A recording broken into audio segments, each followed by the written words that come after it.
Pada kesempatan kali ini kita akan membahas tentang masalah hikmah Isra wal Mi'raj.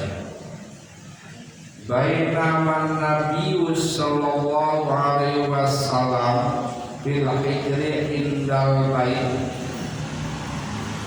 Ketika Kanjeng Nabi Muhammad sallallahu alaihi wasallam sedang berada di Hijr Ismail dekat Baitullah.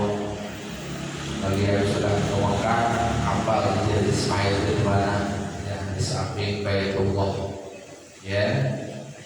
Muttaqi'an baina rajulaini, beliau sedang berbagi tiduran dan dihafid dua laki-laki, yaitu sebelah kanannya ada paman beliau Sayyidina Hamzah, dan di sebelah kirinya ada sepupunya beliau yaitu Ja'far bin Abi Thalib. Ya.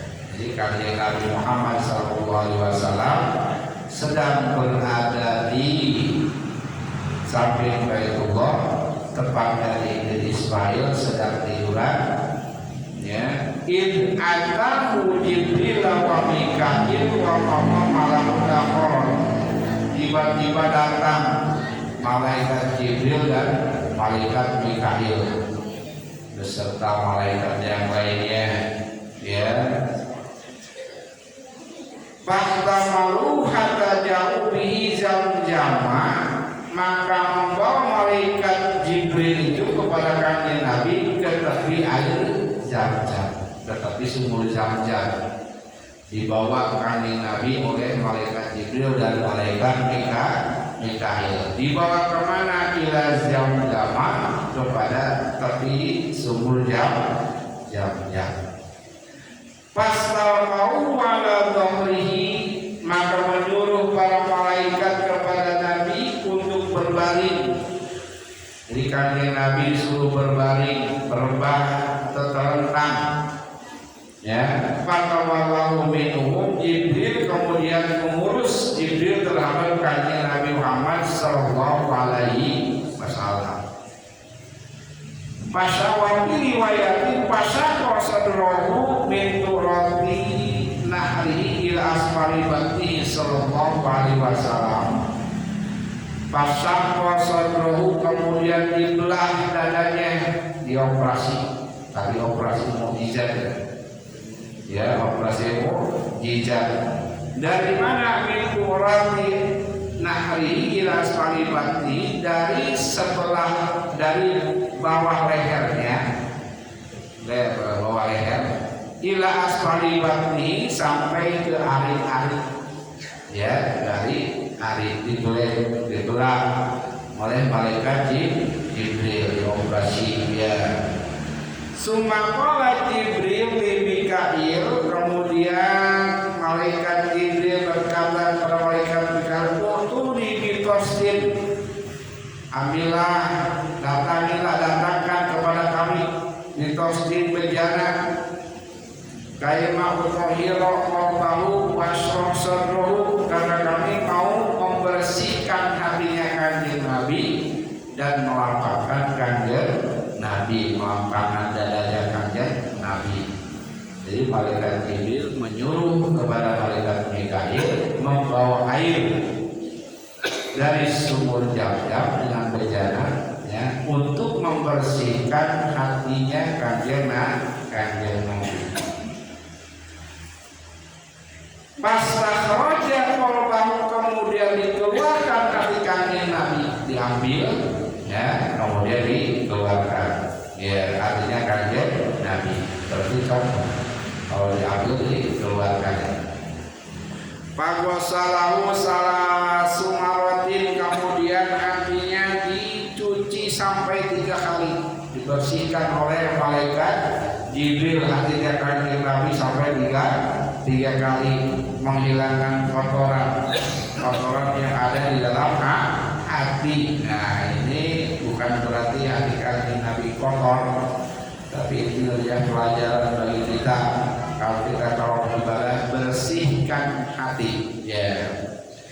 Wa najama kana min adza dan membuang dari perkara yang mengotori hatinya Kanjeng Nabi, yaitu segala penyakit hati ya, yang kotor-kotor, ujub, riya, takabur dibersihkan oleh malaikat Jibril. Wah kalapa ilahi Mikail bisalah sitosatin bimai jam-jaman dan malaikat main bolak-balik membawa air jam-jam ya, di penjara 3 kali bolak-balik 3 kali ya. Kemudian yang terakhir summa utiya bi qasim dahabi mutalil ikman wa ilman. Setelah dibersihkan tadi dengan air jam-jam, nah artinya Kanjeng Nabi summa utiya bi qasim dahabin mutalil ikmatan wa ilman. Kemudian didatangkan lagi satu bejana tapi terbuat dari emas. Yang ketiga ini yang keempat bejana dari emas ya. Mumtalin hikmah wa ilmam, yang dipenuhi bejana itu dengan hikmah dan ilmu ya, dengan hikmah dan ilmu dimasukkan ke dalam hati Kanjeng Nabi Muhammad sallallahu alaihi wasallam. Faghraqa fi sodri, kemudian malaikat Jibril menuangkan hikmah dan iman itu ke dalam hatinya Kanjeng Nabi. Diisi hikmah, diisi iman oleh Kanjeng Nabi, oleh Jibril alaihi salam. Wa mala'uhu hilman wa ilman wa yaqinan wa islaman. Bukan itu saja, tapi dipenuhi dengan ilmu, keyakinan dan Islam hatinya Kanjeng Nabi. Setelah tadi dicuci tiga kali, suma'abawahu, kemudian dada Nabi ditutup kembali setelah diisi iman, ilmu, hikmah, keyakinan ya, ilim, ditutup kembali oleh malaikat Jibril. Summa khatama baina katifahi, kemudian dicap, distempel baina katifahi, di antara dua walikatnya, bi khatamin nubuwati, dengan stempel kenabian ya, dicap kenabian oleh malaikat Jibril ya. Di antara walikatnya dua walikat Kanjeng Nabi Muhammad sallallahu alaihi wasallam.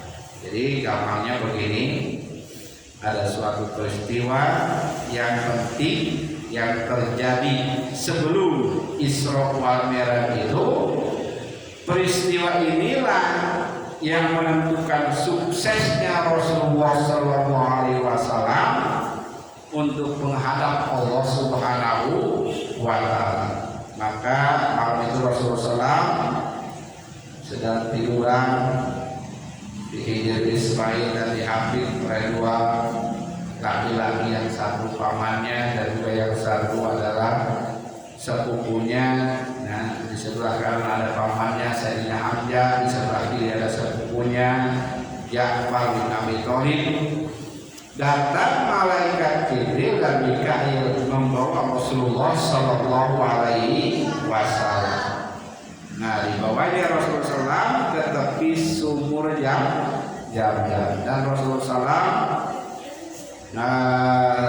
diminta untuk berbaring atau tiduran atau terlentang. Setelah Nabi kita terlentang, pasak kosor rohu, maka dibedah dadanya Kanjeng Nabi Muhammad sallallahu alaihi wasallam, mulai dari bawah leher sampai ali-ali Kanjeng Nabi. Nah, di sebelah inilah di sisi perutnya Kanjeng Nabi. Nah, ini adalah mukjizat dari Allah Subhanahu wa taala, jangan dipikir oleh akal. Karena ini adalah mukjizat, harus dipikir dengan hati, dengan baik, keimanan. Sedikit pun tidak mengeluarkan darah, karena ini adalah operasi mukjizat. Diambil hati Rasulullah SAW, Mikail datang yang membawa bejana dari emas, kemudian menuangkan ke dalam hatinya kanjeng Nabi Muhammad Sallallahu Alaihi Wasallam diisi dengan iman dan ilmu. Ya, kemudian dimasukkan iman, hikmah dan ilmu. Nanti Rasulullah sudah bersih, ditambah iman, ditambah ilmu, nah, dan ditutup kembali. Ya, ditutup kembali. Sedikit pun tidak meninggalkan bekas, karena ini adalah bedah mukjizat. Nah, dengan modal hati yang bersih dan iman yang kuat dan ilmu yang cukup, itulah Rasulullah Shallallahu Alaihi Wasallam sukses menghadap Allah Subhanahu wa Ta'ala. Jadi kalau kita mau menghadap Allah, ya, otomatis hati kita harus dibersihkan dahulu. Ini adalah pelajaran bagi kita. Setiap kita beramal kepada Allah, kita harus membersihkan hati, terutama penyakit hati, yaitu dia takabur, harus dibersihkan. Para hadirin kaum muslimin rahimahullah, Imam Al-Ghazali mengatakan as-sholatu mi'rajul mu'minin. Sholat itu adalah mi'rajnya orang yang beriman. Kita sholat berarti kita mi'raj, kita naik ke hadapan Allah Subhanahu wa Ta'ala. Ya, malaikat apakah sholat kita ini bisa mi'raj ke hadapan Allah Subhanahu wa Ta'ala? Sangat tergantung kepada sesuatu sebelum sholat itu. Ya, apakah sholat kita bisa mi'raj, bisa naik ke hadapan Allah Subhanahu wa Ta'ala? Tergantung sebelum sholat itu. Apakah sudah bersih hati kita? Apakah sudah ada iman yang cukup dalam hati kita? Apakah sudah ada ilmu cukup di dalam hati kita, sehingga sholat kita ini jadi mi'raj, naik ke hadapan Allah Subhanahu wa Ta'ala. Jadi sangat menentukan terhadap hati kita, apakah sudah bersih, sudah dibersihkan atau belum, untuk menghadap Allah Subhanahu wa Ta'ala. Ya. Para hadirin kaum muslimin rahimahullah, kalau hati kita kotor, ilmu tidak cukup, iman lemah, salat tidak akan bisa menembus ke langit ketujuh, ke hadapan Allah Subhanahu wa Ta'ala, karena tiap-tiap langit ada malaikat yang menjaga amal manusia, ada yang menjaga. Ya, jadi tergantung apakah iman kita sudah kuat, ilmunya sudah cukup.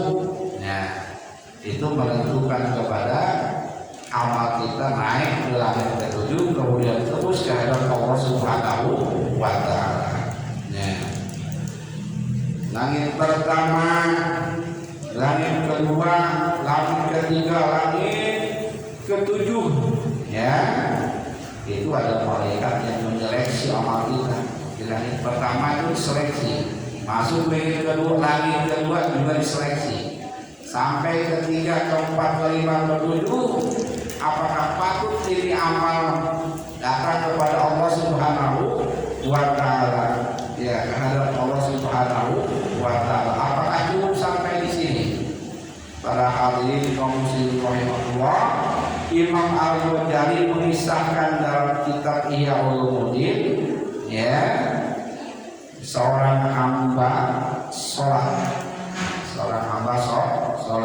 zikir, tasbih, ya, sholat, baca Quran. Malaikat pun naik membawa amal bulan bin bulan, ya, malaikat pun naik, ya. Sehingga di langit pertama ada malaikat yang menjaga amal, walaupun ini yang membawanya malaikat, ada malaikat pembawa amal. dibawa ke atas langit. Nah, di langit itu ada malaikat yang menjaganya. Ada malaikat menjaganya. Siapa ini? Ini amal bulan bin bulan, ya, amal sholat, amal sodako, amal tasbih dan amal-amal yang lainnya. Itu bagaimana? Kata penjaga malaikat di langit pertama, ini amal kembalikan kepada yang punyanya. Kembalikan kepada yang punyanya. Kenapa? Ini amal kurang baik. Karena yang suka sholat, yang suka beramal itu suka menggibah. Kembalikan ke yang punyanya, lemparkan ke mukanya. Nah, tidak lulus di langit pertama. Ya, karena dia suka gibah, suka ngomongin orang lain, sholatnya lagi, ngomongin orang lainnya lagi. Ya, itu di langit pertama tidak lulus karena sholatnya terhalang oleh suka gibah tadi. Kemudian malaikat yang membawa amal tadi membawa lagi amal yang lebih baik. Ya, kemudian dibawa oleh malaikat langit pertama lulus karena tidak pernah gibah. Orangnya sholat tidak pernah gibah. Sehingga di langit pertama ketika ditanya oleh malaikat penjaga langit pertama, lulusnya. Ya, akibat lulus di langit pertama dibawa oleh malaikat ke langit kedua. Kata malaikat penjaga langit yang kedua tadi, wah, ini amal kurang bagus. Kenapa? Lini rodatil hayat dunia. Dia beramal tapi mengharapkan upah, mengharapkan kesenangan dunia, mengharapkan imbalan dunia. Nah, ini kembalikan kepada yang punyanya. Walaupun tadi di langit pertama lulus, sehingga ketika dia beramal memang ada harapan kesenangan dunia di rodatil hayat dunia, untuk kesenangan dunia agar mendapatkan materi, nah, dari manusia. Jadi dia beramal tujuannya untuk mendapatkan materi dari manusia, sehingga ditolak di langit yang kedua. Ya, kembalikan kepada yang punyanya, lemparkan ke mukanya karena dia mempunyai tujuan lain, ibadah mempunyai tujuan lain. Nah, kemudian malaikat membawa lagi amal simpulan bintulan yang lebih baik dari yang kedua tadi. Ya, dibawa amalnya. Langit pertama lulus, langit kedua lulus, langit kedua lulus tadi karena dunia. Di langit ketiga dijaga oleh malaikat. Dijaga oleh malaikat. Kenapa? Karena ini hati orang yang suka sholat ini hatinya ada sombong kepada manusia, merasa diri paling mulia, merasa diri paling soleh, merasa diri paling bertakwa. Kembalikan amal kepada yang punyanya, lemparkan ke mukanya. Tidak lulus di langit ketiga. Walaupun tadi langit pertama, langit kedua lulus, tapi di langit ketiga dijaga oleh malaikat, tidak lulus. Akhirnya yang membawa amal tadi kembali lagi, ya, kembali ke dunia untuk mengambil amal-amal yang lainnya yang paling bagus. Kemudian dibawa langit pertama lulus, tidak pernah gibah. Langit kedua lulus bukan untuk kesenangan dunia. Langit ketiga lulus bukan karena takabur, tidak punya sifat takabur. Cuma di langit keempat dihadang oleh malaikat. Ya, kenapa? Karena punya sifat ujub. Ya, punya sifat ujub. Dia beramal merasa dengan kekuatannya sendiri. Kalau kita sholat merasa, wah, ini hasil dari payah kita, hasil dari payah saya memaksakan diri untuk sholat. Dia lupa terhadap anugerah Allah Subhanahu wa Ta'ala. Dia lupa terhadap hidayah dan taufik dari Allah Subhanahu wa Ta'ala. Kita bisa sholat ini adalah rahmat dari Allah Subhanahu wa Ta'ala, bukan diaku oleh kita, kembalikan kepada Allah Subhanahu wa Ta'ala. Jadi Ketika di langit keempat dia punya sifat ujub, maka sholatnya tertahan di langit keempat, bahkan sudah dikembalikan, ya, dilemparkan ke mukanya sholatnya itu, ya, karena dia punya sifat ujub. Kemudian malaikat membawa lagi amal yang lebih baik dari yang tadi, ya. Kemudian di langit pertama lulus, tidak pernah ghibah. Langit kedua lulus, bukan karena kesenangan mencari kesenangan dunia. Ketiga lulus, bukan takabur. Keempat lulus, tidak punya sifat ujub. Kemudian di langit yang kelima dia punya sifat hasan. Setelah diseleksi oleh malaikat, ternyata orang ini punya sifat hasud atau hasad, iri dengki, ya, iri dengki. Rajinnya apa? Sholatnya rajin, cuma punya sifat iri dengki, senang kalau kelihatan orang, ya, orang lain kena musibah, hatinya senang. Nah, iri dengki. Tidak senang kalau orang lain mendapatkan nikmat. Dia berharap kalau nikmat yang ada di orang lain itu cepat hilang. Nah, itu namanya iri dengki. Orang semacam ini tertahan sholatnya atau amalnya di langit kelima karena punya sifat hasud, sifat iri dengki. Kemudian malaikat membawa lagi amal pulang. Satu lulus, tidak pernah ghibah. Dua lulus, bukan mencari kesenangan dunia. Tiga lulus karena dia tidak pernah takabur. Empat lulus, tidak punya sifat ujub. Lima lulus, tidak punya sifat hasud. Di langit yang keenam dia ditahan karena dia tidak punya sifat kasih sayang terhadap makhluk Allah Subhanahu wa ta'ala. Sholatnya rajin tapi tidak kasih sayang, ya, tidak punya rasa kasih sayang. Ya, melihat orang kena musibah, jangankan membantu, mendoakan juga tidak, cuek saja, ya, masa bodoh, ya, ini saya selamat. Nah, itu tidak punya ada rasa kasih sayang. Melihat makhluk Allah, ya, seperti binatang apa segala macam diburunya sama dia, tidak ada rasa kasih sayang, kejam itu hatinya. Ya, orang semacam ini walaupun sholat, amal sholatnya tertahan di langit yang keenam, ya, suruh dikembalikan, dilemparkan ke mukanya karena dia punya sifat tidak punya ada rasa kasih sayang. Kemudian malaikat kembali lagi membawa amal yang bagus, ya, amal yang bagus. Di langit pertama lulus, tidak pernah ghibah. Di langit kedua lulus, bukan beriradil hayati dunia. Langit ketiga lulus, tidak punya sifat takabur. Keempat lulus, tidak punya sifat ujub. Kelima lulus, tidak punya sifat hasud. Keenam lulus karena dia kasih sayangan terhadap orang. Yang ketujuh ditahan oleh malaikat. Kenapa? Dia punya sifat riya. Ana sohibur riya, saya orang yang menyeleksi tentang masalah riya. Bagaimana riya itu? Mengharapkan pujian daripada makhluk. Ya, kalau dia ibadah mengharapkan sanjungan daripada makhluk. Nah, orang yang beramal ini tidak karena Allah. Kenapa demikian? Karena orang yang beramal ini tidak membersihkan hatinya sebelum beramal.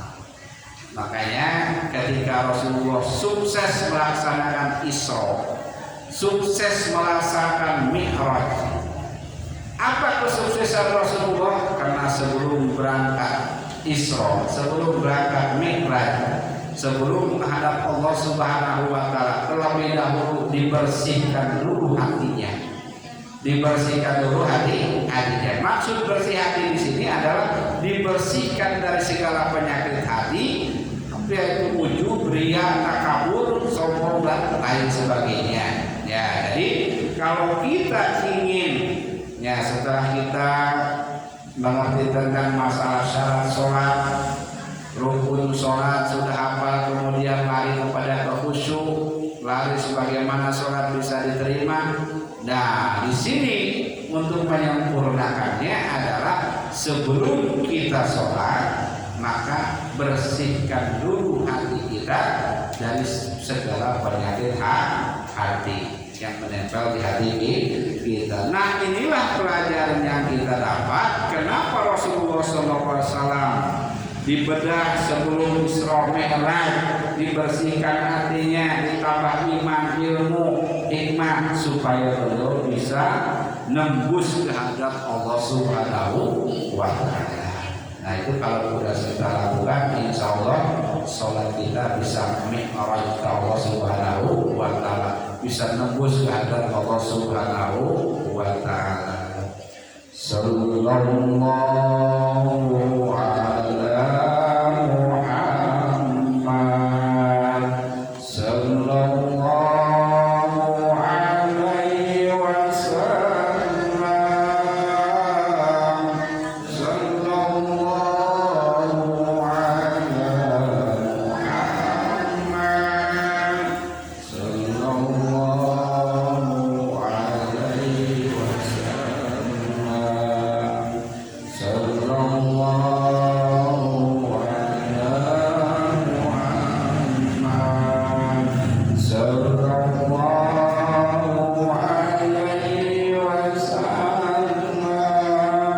sallallahu